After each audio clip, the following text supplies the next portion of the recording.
Welcome to Playing with Junk. According to the comments in the last video, I do the fire alarm. Okay, that was only a joke. It's 99% of the viewers who want to see the thing. Of course it is the thing. I'm not really surprised.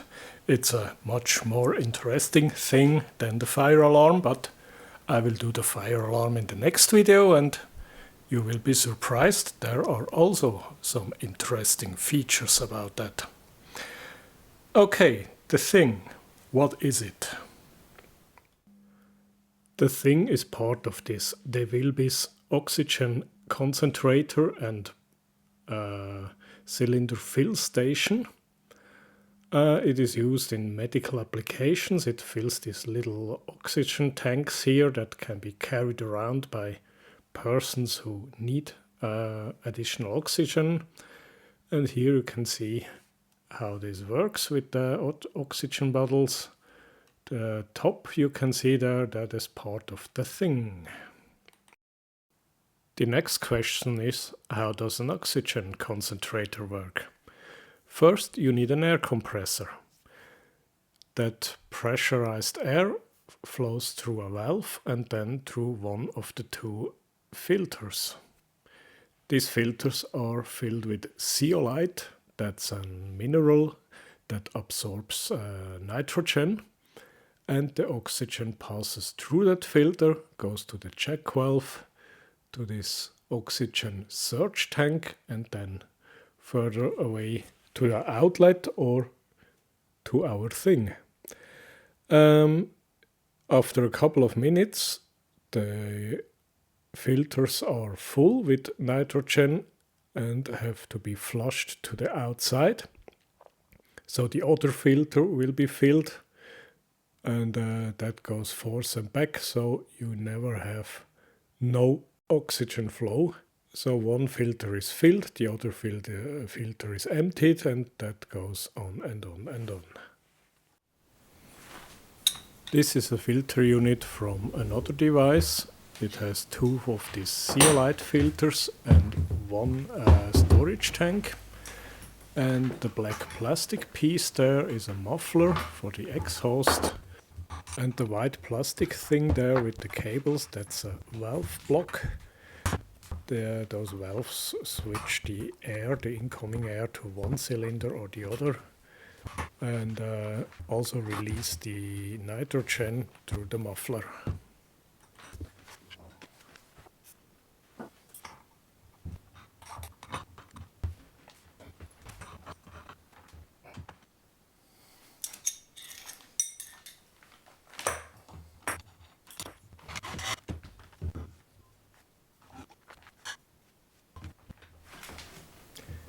This is one of the zeolite filters. There is this plastic cap on the top with a lot of holes and a filter that keeps all this sandy zeolite inside. You can see it's dry and, well, almost like sand.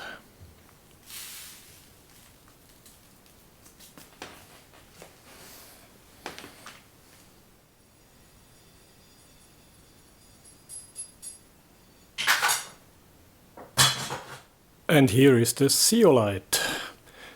And if you Google zeolite or Zeolite in German, you will find a lot of websites who recommend that some people eat this or drink it in form of a powder that is suspended in water or something.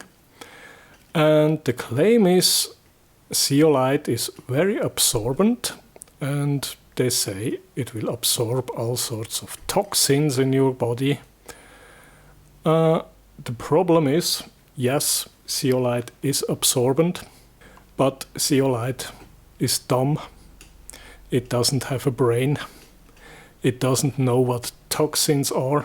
It will simply absorb everything.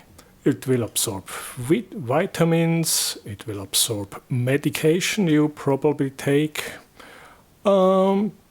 yeah, it absorbs, but not only the bad stuff, also the good stuff. And I would recommend not to eat it in any form or another. But when it gets wet, you won't recognize it anymore.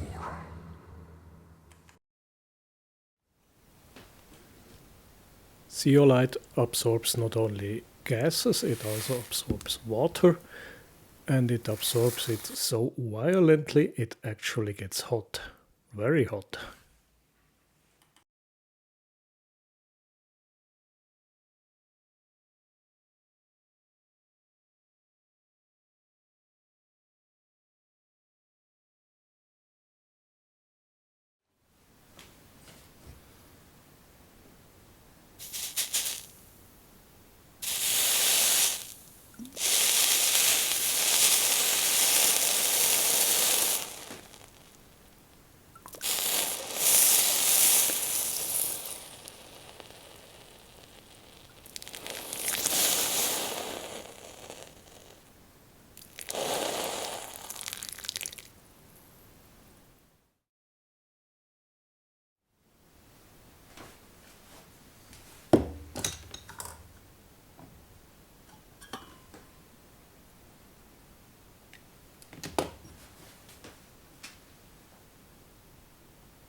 Okay, after learning a lot how oxygen is made in hospitals and medical facilities, we finally get to the elephant in the room. That's the thing. And the thing is actually a compressor, or a little bit more correct, it's a pressure booster, because it's a compressor that is operated with pressurized air. Here in the center we have a large cylinder, and there is a large piston that moves forth and back. We have two sensors here that tells the electronics, the microcontroller inside the unit, where the piston is. There's an upper and a lower sensor. The piston itself has a little magnet on it, and on the other side of the PCB there is a Hall sensor that reacts to that magnet, and I just installed a resistor and a little LED to see what's happening. Normally there is a connector that connects to the microcontroller, stuff like that. Then we have one larger cylinder. There is a piston inside. It has about a diameter of 3 to 4 centimeters that pre-pressurizes the air that comes in here. There is a black hose connected, comes in here, goes to that tube, to the high pressure cylinder. There is also a piston inside, but this one only has, let me see my notes, 19 millimeters. So it's really a tiny piston, but with all that force here, with all that power from the big cylinder, it is able to make pressures up to 2000 psi. That's what the pressure switch there says. That's a switch, so the unit knows when the maximum pressure is reached, 2000 psi. That's 138 bar, or about 20 times as much, or 50 times as much as in your car tire. To operate the whole thing, I made a pneumatic power supply.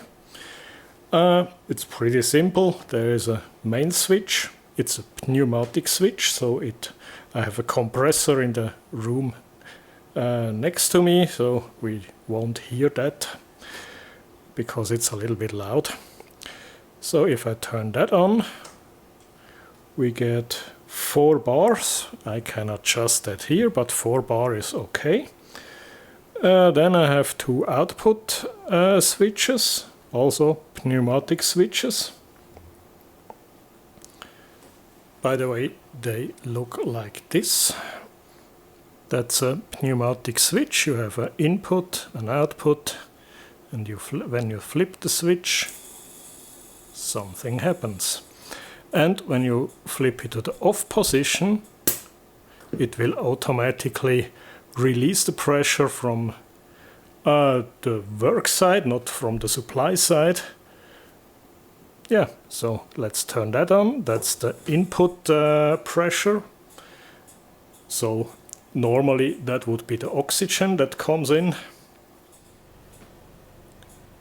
And we can also see that this LED is on. That means the piston is now on side 1. I labeled this 1 and 2 because there are 2 inputs. And if I flip the switch 1, the piston will leave this position and move to this position, and you will see that the light here goes on. Let's do that. Yep, now the piston is here. It compressed this part, moved the air over there, and with one move we already have almost 20 bar on the high pressure side. So I flip the 2 switches and move the piston in that direction.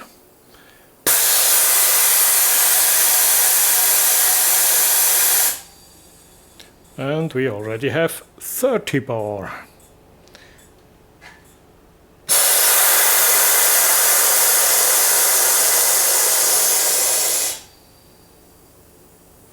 And we do that again.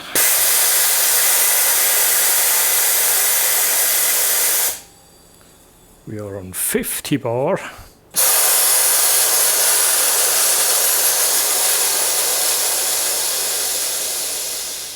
Position 2 and back to position 1, that's this direction.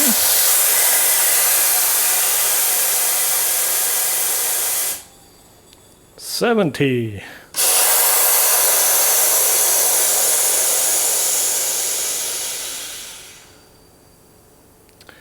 Now my compressor is a little bit struggling. We are only at 3 bar. It's a very small compressor, and you hear it, you need a lot of air because the whole chamber here in the middle has to fill up again and again.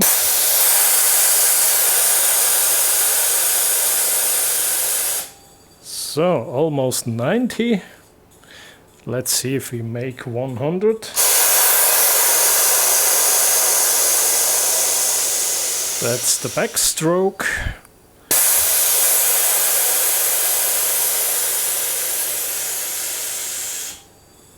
Yes, we made 100 and I'm down to 2.5 bar supply pressure. So even with 2.5 bar we can reach 100 bar on the high pressure side, and the maximum is 138, so that shouldn't be a problem.